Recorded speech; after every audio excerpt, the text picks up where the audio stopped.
कुंडलिनी योग प्रकरण दूसरा। जो सुख रूपी दूत से पूर्ण है, जिससे तू सब वर्णीय साधनों की रक्षा करती है, जो रत्नों का धारण करने वाला है, धन उपार्जन के साधनों को जानता है। हे सरस्वती, वह तेरा उभरा हुआ कल्याणप्रद यानी ज्ञान रूपी स्तन हमारे लिए धात्र का कार्य करे। प्रत्येक राष्ट्र और जाति की परंपरा कोई न कोई विशेषता लिए होती है, जिसके नष्ट हो जाने से राष्ट्र और जाति की भी मृत्यु मानी जाती है। अतीत काल में अनेक राष्ट्रों और जातियों का अभ्युदय हुआ।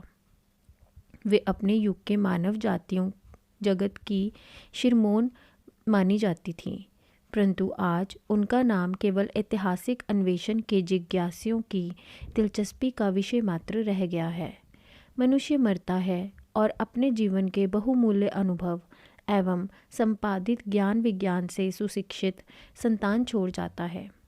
इसी प्रकार जातियों का भी जीवन मरण होता है और मानव समाज उन पूर्वजों के आचार विचार ज्ञान विज्ञान इत्यादि के अनुभवों के आधार पर अपना विकास करता आ रहा है।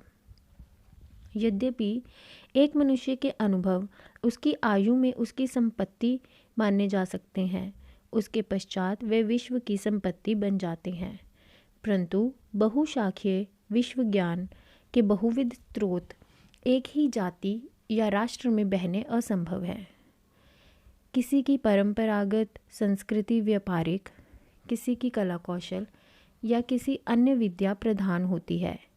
काल चक्र के निर्दय फेर से यदि उस संस्कृति का हास हो जाता है, तो वह जाति अपनी विशेषताओं का निरादर करके दूसरों का अनुकरण करने लगती हैं और कालांतर में अपना व्यक्तित्व खोकर भूतकालीन ऐतिहासिक नाम छोड़ जाती हैं।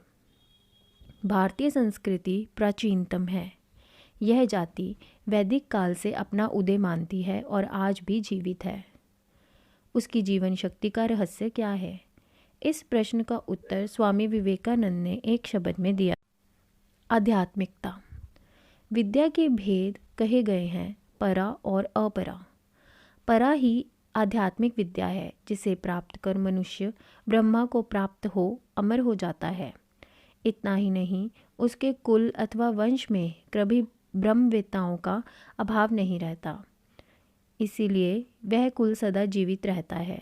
सब अपरा विद्याओं के फल अनित्य हैं और उनके आश्रित फलने फूलने वाली जातियां भी वैसे ही एक न एक दिन रहने वाली हैं। आध्यात्मिक विद्या पुस्तकों का विषय नहीं हो सकता, अर्थात कोई मनुष्य उसे पढ़ या सुनकर ही नहीं सीख सकता, क्योंकि आध्यात्मिकता जागृति पठन पाठन द्वारा नहीं होती। जैसे तेल बत्ती से सुसज्जित दीपक को प्रज्वलित करने के लिए कोई प्रज्वलित दीपक या अग्नि चाहिए, वैसे ही आध्यात्मिक जागृति के लिए योग्य गुरु की आवश्यकता है। गुरु शिष्य में अपनी शक्ति का संचार करता है। जिस विधि से यह संचार किया जाता है, वह विधि शक्तिपात दीक्षा कहलाती है और आध्यात्मिक शक्ति की जागृति को कुंडलिनी जागरण कहा गया है। योग संबंधी शास्त्रों में कुंडलिनी को 3.5 कुंडल डाले, पूंछ को मुख में दबाए, मूलाधार में अर्थात गुदा से 2 उंगल ऊपर और उपस्थ थे 2 उंगल नीचे सुषुम्ना के ब्रह्म द्वार को रोक कर सोती हुई कहा गया है। पैर के तल से सिर की चोटी तक अपने हाथ के अंगुलों द्वारा शरीर का माप 96 अंगुल आता है। कुंडलिनी का स्थान दोनों ओर से 48 उंगल पर बीचों बीच में है। कुंडलिनी एक शक्ति का नाम है और शक्ति की कोई आकृति नहीं होती। वह चिन्मयी है, ज्ञानमयी है। इसके ज्ञान, इच्छा और क्रिया त्रिविध कार्य अनुभव में आते हैं, जो उसके 3 कुंडल हैं। उसे ओंकार रूपा भी कहा जाता है। इस दृष्टिकोण से आकार, उकार, मकार 3 मात्राएं अथवा आत्मा की विश्व, तेजस, प्राज्ञ यानी जागृत, स्वप्न, सुषुप्ति त्रिविध सोपाधिक अवस्थाएं उसके 3 कुंडल कहे गए हैं। सत्व, रज और तमोगुण भेद से प्रकृति की सब शक्तियों को 3 कुंडल वाली कहा जाता है। प्रत्येक शक्ति का उदय अस्त कारण ब्रह्मा से होता है। इसलिए विलीनावस्था को आधी मात्रा माना जाता है। कुंडलिनी को ही शब्दमयी ज्ञान रूपा होने के कारण सरस्वती भी कहते हैं। तब परा आधा और पश्यंती, मध्यमा और वैखरी 3 पूरे कुंडल हैं। आगे आने वाली प्रकरणों में यह विषय अधिक विस्तार से दिया गया है। जागने पर जब यह नीचे से ऊपर मस्तिष्क में चढ़ती है, तब कुंडलिनी की क्रियाएं साधक को प्रत्यक्ष अनुभव में आती हैं।